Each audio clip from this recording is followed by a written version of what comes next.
আজকে 10 পিস ফাদ যাবে সুনামগঞ্জে।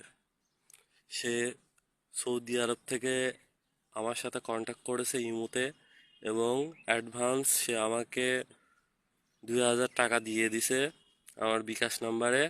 এবং সে যখন এই ফাদগুলো পাবে, তার ছেলে এক কথায়, তখন 3,000 টাকা দিয়ে এই মালগুলো তুলবে। আর 2টা ফাদ যাবে ঝিনাইদাতে। ঝিনাইদে যাবে, সে 2 পিস ফাদ নেবে। তো ফাদগুলো দেখতে কেমন লাগতেছে।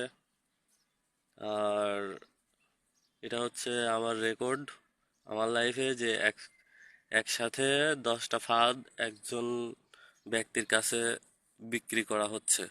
এটা আমার জন্য অনেক রেকর্ড ব্যাপার। আর যেহেতু সৌদি আরবে ফাদগুলো